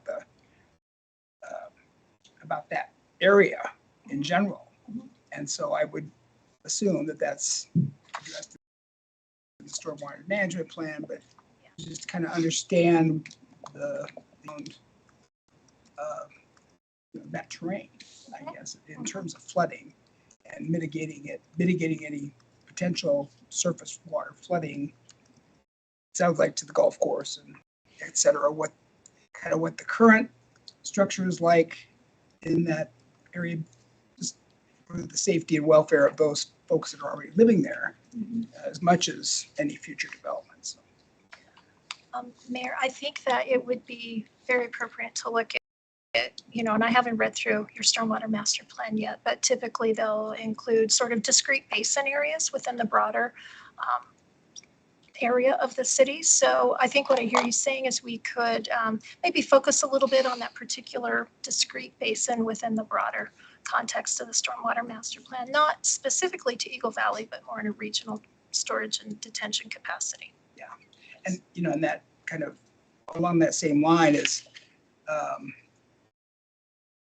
I think what I was kind of hearing during the public input last last week was, there appeared to me anyway, to be some confusion between things that were identified as potential holding areas versus what actually is. And if that's not the area, what is the area that's designated for holding and mitigation? So Yes, so there if a just seemed certain, lots of confusion there. yeah, very fair. And my observations were similar. We met on Friday, staff did, to start preparing the material for this, and I would agree with that. The question being, if you sort of planned for detention or retention or whatever in a certain area, and then you decide, no, we're going to build here, where do you move that capacity for retention? So I think that, and Mayor, can I introduce Mr. Yonker? Absolutely. Okay, I'm looking at Ethan out here because I advised you yesterday as well that Ethan Yonker, as of yesterday, is your interim public services director. And so I'm kind of making sure I get a thumbs up from him that he's understanding what you're saying and that we feel like we could add that content for January 27th.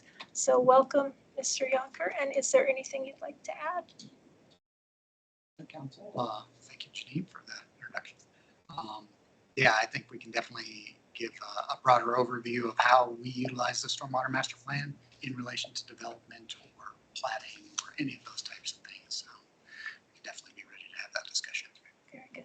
Then I'll add one other thing. It also appeared to me, and I'm curious your feedback on this, that there was some conflating of maybe groundwater issues with surface water management.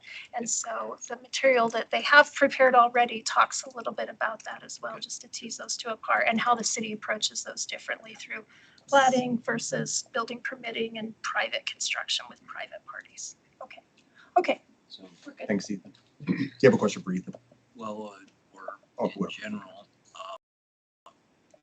So I'll later ask, how does that leave us in regional water as far as a person in charge over there with moving, but that unrelated. But so I visited a little bit with Craig Collins after I got a few emails back. The first one was from Mr. Driggers. And after he had a conversation, I believe, with Craig. And so I had contacted Craig to say, so has he withdrawn permanently or will he be back? And he said, well, no, he plans to resubmit. That wasn't clear in some of the email responses directly to me from some of the neighbors that I had visited with. So that concerned me a little bit. So I think Craig did a great job of putting another memo out and basically saying, you know, he's withdrawn, and immediately some of those same neighbors responded and were disappointed that he's coming back. But so a couple of other things that I hope we're looking at, and I don't disagree on the stormwater and groundwater issues, but I also, at some point, there was an attorney that got up that indicated some different things. And I don't know if at some point we can be advised by counsel on, you know, whether those things were accurate, because he made a number of points on notices. And to that point, I had asked Craig, I said, in the next go around, I know it's not within your rules currently, this 300 or 300 foot radius, but can down further north in that development where they're going to end up with the water at some point, you know, should they be noticed? And I think Craig had some different thoughts on that utilizing email, you know, might be a more better way of those that did come and speak, if there's necessity when the developer comes forward again. And then lastly, do we have any legal rights when it comes, because there's already, I don't know if that's Nicholas that's punched out further south. And that's, I referenced that in some of my questions and got firmly told by the developer that that's in the county. It is what, Pat? In the county, that property. But where's he gonna come to get water and sewer hookups and to be annexed? Do we have any legal right to deny that when he comes to be asked to annex? If he does, 5 years from now, 10 years from now. So I think what we'll do too with around this is let's maybe save these conversations when we get to that work session to have a more in-depth conversation, if that's fair. So, but I appreciate Janine bringing this, saying, hey, we're gonna be, I don't know, Eric, if you want to weigh in at all on that. I certainly don't want to put you on the spot, and I don't want to, continue on this conversation for another 20 minutes. But. Yeah, so Mayor, Council will appreciate the opportunity. So I did have an opportunity to follow up on some of the legal points that were made. The intent had this application move forward was to provide an attorney-client privilege memo to council to parse through it. Given that it's at least for the time being withdrawn, it didn't make sense for me to do a memo that maybe 3, 4, 5, 6 months down the road.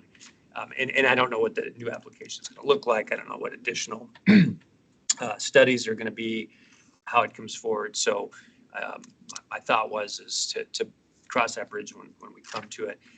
Certainly on some of the other legal issues, I mean, we can prepare to talk about processes, legal processes very, very generally. I don't know specifics around any potential annexation. I haven't looked at that. So would be reticent to discuss what I would consider attorney-client privilege communications in open work session, but happy to talk about general legal processes. Anything else in regards to that? Appreciate it. Anything else, Janine, on your radar? No. Okay. Anything from the council about agenda review? Questions even on the back as well, upcoming ones? I know we kind of addressed those a little bit last week. Kind of paring down some of those. I don't know if anybody has any questions. No. Okay. I don't know if you mentioned in your memo about bail fill and some of that. I don't know if this is the time that under agenda review or just during my comment. I would do it. Let's do it during your comments. That would be great. Yeah, sure. Absolutely. Forget one. Oh, yeah. No, go ahead. I just recalled something I did need to mention, and that is councilors may want to make note, should make note that the work session for strategic planning, I'm looking at Fleur, we have confirmed the date as the 24th of this month, which is the Saturday. The facilitator was available on Saturday rather than Friday. We had originally hoped for Friday, but now you are 100% confirmed with the facilitator for Saturday. So just a note for your calendars. So I've got conflicts on Saturday, in particular, Meals on Wheels, Bubble Bobbles and Beans. I'm on that board. That's their major fundraisers on the 24th. So are you still thinking? It's going to be during the day, Pat, I believe, isn't it? Well, the previous one was 12 to 7 o'clock at night. Oh. So. Mayor, would it be okay to Yeah. let the chief of staff address the Yeah. council? You bet. Fleur has all the logistics. So I think tentatively our plan is 10 to 4 on Saturday. So we should be out well in time for that event. And 4. Plan. So, but for sure the 24th.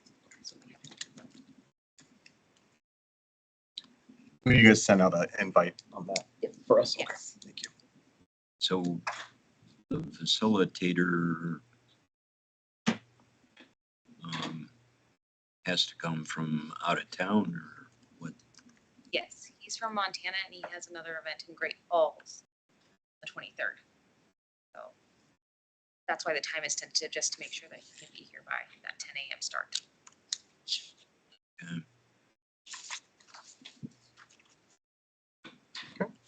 Thank you. Thank you. Appreciate it, Clark.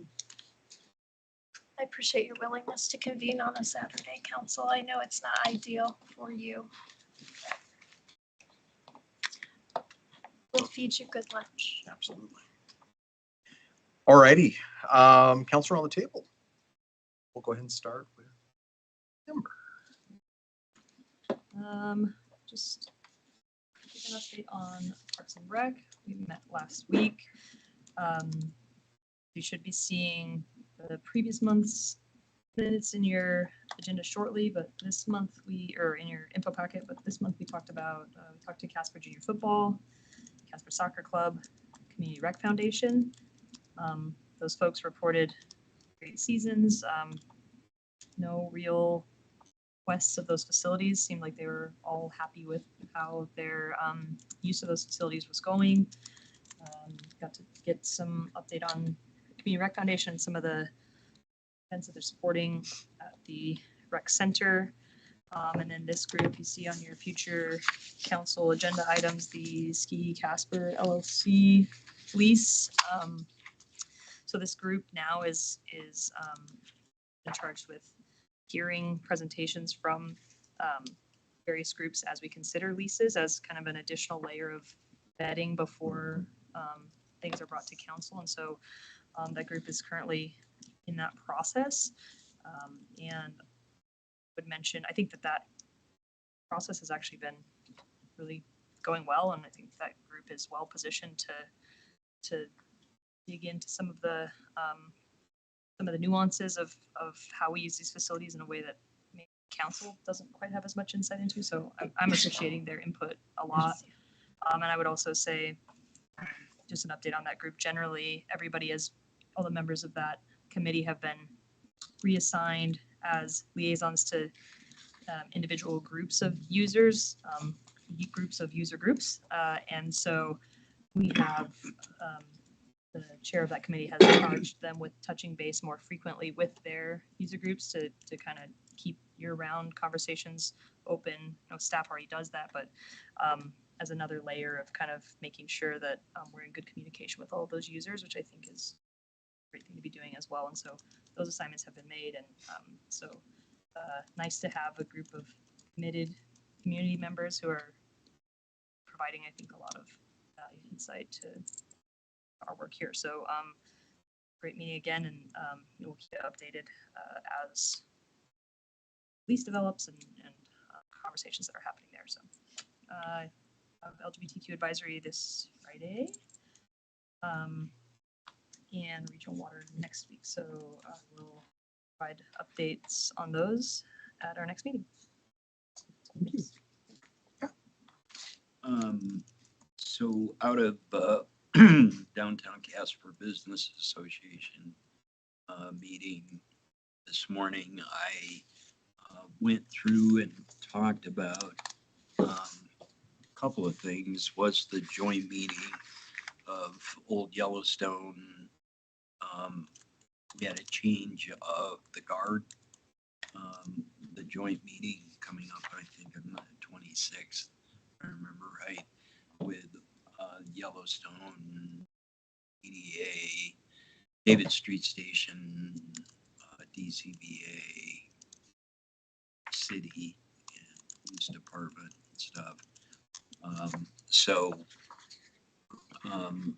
There has been a change of the guard, and so I forwarded the memo and also talked about this. And my question is, I know this isn't typical protocol, but so if we find out, because my ward and the other counselors' wards, I've been assigned to the Friday meeting area 3 and 4, so we avoid a quorum. But how would we find out? Because really, Ward 1, as an example, pretty much takes in 2, 3, and 4, and a little bit of 5. So if you were crazy enough to be interested to go to all those meetings, how do we find out if we're lacking a quorum? So that if I had time, how might that be possible? I think that's a fantastic question, and I will get you an answer. Okay. No extra credit on this, Pat. I want to be there to support our police department. And I know I can't make mine, so if you want to, and I'm Ward 1 as well, so if you want to specifically take over that one. Where are you supposed to be? Oh, I believe I'm here. okay. All right. Okay, so thank you on that. And then I had, since you skipped right over meeting follow-up because of your tardiness to the meeting. This afternoon. What? Where? Oh, meeting follow-up. Sorry about that. Please, any follow-up can take place now. So you covered that faithfully there with Eagle Crest. So that I was going to talk about that there. And so I think it's a great idea, these neighborhood follow-ups and safety, if we can just get more participation from the public. And that's why I mentioned it to the business owners also. I did have a question if on legislative dinner, it came to light last night, Americans for Prosperity is having their dinner at the same time. And unfortunately, Amy, I guess, had hers scheduled for a long time, but I don't know why she couldn't move that back, or to a earlier time period at the end of January, but that wasn't up to me. So hopefully we're getting a good response from legislators. Yeah. So I'll let Flora know about that earlier today. and then so on. Has anybody heard anything on Martin Luther King holiday on Monday as far as something at the Methodist Church? Or They will be. I've been asked to do a proclamation and speak. At 10? Let me look at my. I'll tell you. 'Cause I've not seen anything published or. Some posters floating around. I saw one. Are they? Why? Yeah. Doing the march.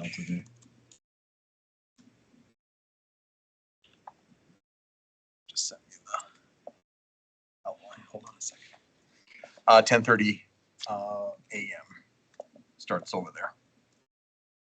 And I think they're trying to do a march as well, if I remember correctly, because I know they've been working with Carla. But 10:30 at Methodist Church. And I have heard from a couple different sources, but again, I haven't seen anything in print. There's a related art show at 9, beginning at 9 a.m. for March. Is that what you? Yes, I found a poster. Oh, you did find it. Yeah, 9 a.m. art show at Art 321, 10 a.m. Freedom Trail March, 11 a.m. Celebration and Service Project at First United Methodist Church of Casper. Is that all on Facebook? Not on. Do you want me to, Time. do you want me to text it to you? Yeah. Can you receive a text? You don't have to text. Whether I can read it. So, and lastly, Mayor, so I had a call from a disabled veteran senior that, and I not that I'm a veteran, but so he got a new recliner. So he needed help getting his old recliner, which he had a friend and that's kind of a handyman, to help him get it up to the dump. So he gave him, not knowing, gave him his receipt, water bill. It's up in the handyman, the guy that's going to help him get it up to the dump or take it up the dump for him, said that's not going to work. They've changed the policy. So he had got a hold of Cindy and had told him his plight. And so Cindy prepared up at the gate, where the handyman could proceed without having to pay, I forget what the fee was gonna be, I think $20. So, I mean, we've got to figure, my opinion only, we got to figure some stuff out on some of these policies. And that was the reason he called me. I was in Ward 1. I didn't get his street address, but I'm still getting calls on this electronic thing. I don't know if the realtors have really spoke up yet, that have property managers, and they do multiple properties, they pay the water bills, but they're gonna have to start paying because they have people they hire to clean units out. And as the veteran said, we're really double dipping. And then what I found out further in talking to Jill on paper bills, because I still want a paper bill. Asked this gentleman, are you going to be able to pay electronically? He said, that's ridiculous. I want my paper bill. I want to track it. I said, you're still going to be able to get your paper bill, but you're going to have to pay extra. And he says, I won't pay it. And so I think we need some more refinement. I know the realtors are going to want paper bills, and I'll pay it, myself, but because I still want a paper bill. But I know the realtors are going to want that too. So I just ask at some point, before we go 100% electronic, You want that on a work session, Pat? possibly. I mean, if that's the direction to go. So What would be the best way to discuss that? I mean, is that something you'd want to investigate a little bit more on before? I would, and if I could, I hear a couple different issues here. One related to getting into the landfill. And there is information in the email I sent you yesterday, and then also in your information packet on that might address some of those points. Then the other thing I hear is electronic bill pay or automatic bill pay. So if I could, Mayor, I would like to maybe visit with the team and figure out if we can put information in the information packet, see if that answers your questions. And then if not, we could certainly move to a work session. But I need to get myself up to speed on the pace at which we are going to achieve 100% electronic payment. I just don't know that off the top of my head. Is that fair, Pat? yeah, I was told it's going to come back to council for a vote, but I don't know how soon to go. You need some time to do a little work. Sure. Thank you, Pat. Just one Yeah, clarifying please, yeah, question. absolutely. Counselor Sweeney, the veterans example that you noted, were you saying that the resident contacted Cindy and Cindy was able to arrange to get access for the friend through the gate on behalf of the veteran to get rid of that recliner? Correct. So it turned out okay. It just was, it took some doing to get there. And why should it? Okay, fair. Thank you. Thank you. Yeah, Mike. Thanks. Yeah, kind of related to the bail field, that I've had some of the same questions about paper bill paying and as well as the transition for the bail field to the electronic gate passes. Yes, so that would be good to have on this work session. No, not much to report. I did attend the Nicholas and had an opening reception last Friday with all the galleries had turned over. It's a great exhibit. So if you get an opportunity to go, all new exhibits there, and they've brought out many of the items from the permanent collection that just get periodically displayed to the public. So it's your opportunity to kind of see some great classic works. And then tomorrow I'm attending the pre-legislative forum. Oh, the chamber lunch. Thanks. So I'll give a report about that next week. Mayor, could I? Of course. I forgot. So in Representative Higman's newsletter, I noticed she talked about projects funding from the federal government that in Casper was mentioned twice.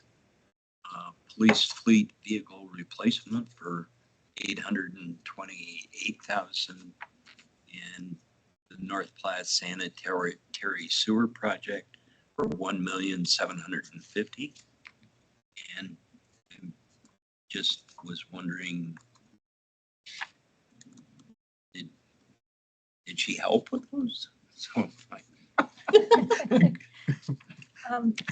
Adam, City Manager. I would lean on anyone who has more current information in this room than I do, but my understanding is through the group that we've contracted with to prepare grant applications. They've worked with our congressional representatives to try to put forward specific projects for federal funding. And Hageman's office, I do know for a couple years, has entertained those project proposals from Wyoming municipalities. Does anyone in here know if funding has been secured or if these are projects submitted for consideration and still up in the air? I see no. So I can, Chief, did you have the something? chief's back there. Yeah, I can. we approved the purchase of a bunch of police vehicles. Mayor, Councilors, thank you for that question. When I followed up internally the other day, what I understand is since the government's still operating on a resolution, that funding hasn't really been secured yet, at least for our program, but I can't speak to the other one. So while it's still on the table until they have ratified a budget for Congress, we're still kind of in the ebb and flow of things. The sustainable strategies helps us bring those earmarks forward. Hageman's office is the only one that does earmarks in Wyoming. And so she was instrumental in bringing those projects forward. But yes, currently, we're waiting to see if the funding will be formally approved in a final budget. Okay. Thank you guys. Well, thank you, Representative Hagan. And some tongue in cheek in that. Matt, do you have anything? Jenna, do you have anything? Oh, she's not. Perfect, thank you. Nothing from me. Vice Mayor, do you have anything?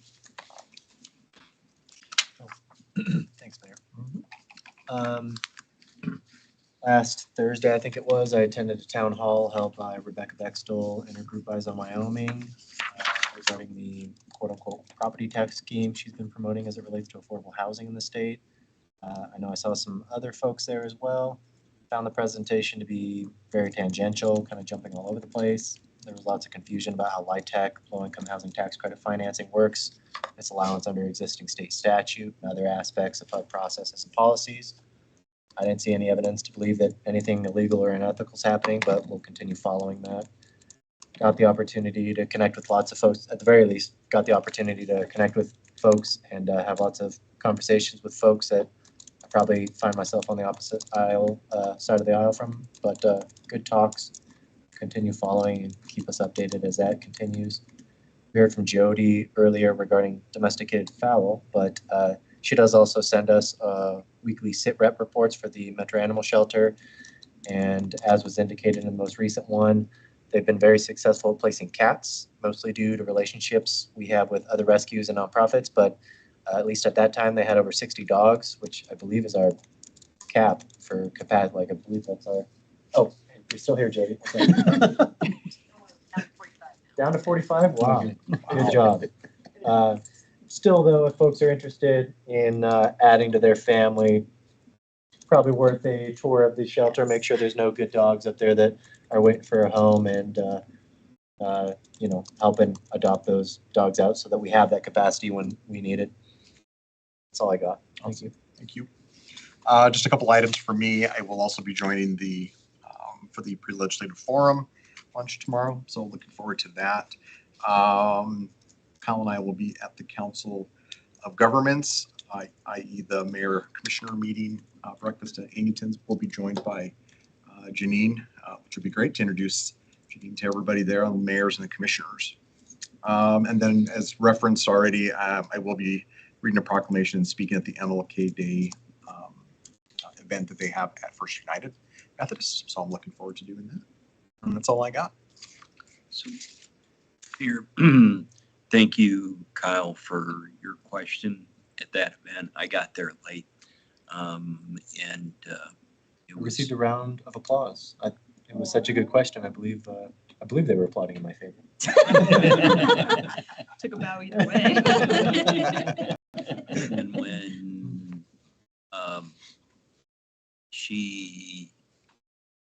somebody shouted, "He's on city council," from the back of the room, and then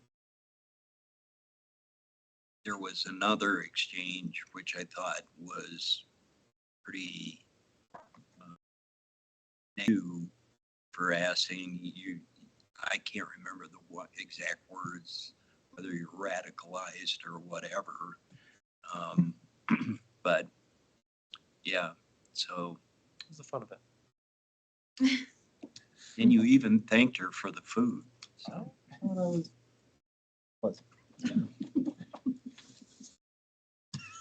All right, with that, let's move on to our special meeting. I now call the January 13th, 2026 special council meeting to order. Chair would entertain a motion to, by minute action, excuse the absence of Councillor Jensen.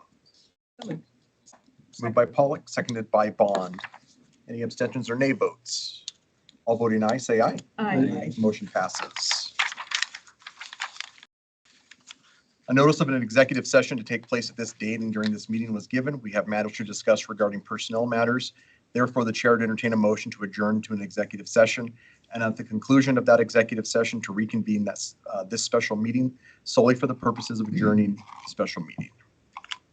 So moved. Pollock, seconded by Haskins. There are a majority of. Sorry. Sorry. There are a majority of members present, and a motion to adjourn in the executive session has moved and seconded. This motion requires 2/3 majority of the council present. Any abstentions or nay votes? All voting aye, say aye. Aye. Motion passes. Greater than 2/3 majority of the council present voted in favor of the motion. We are hereby adjourned. Thank you, everyone. Appreciate it. Thanks, Jody. You did great. Kyle, the bravest thing you did that night was eat that hamburger. Right. Well, it's only because they were ignorant who I was. Janine, are you coming tomorrow?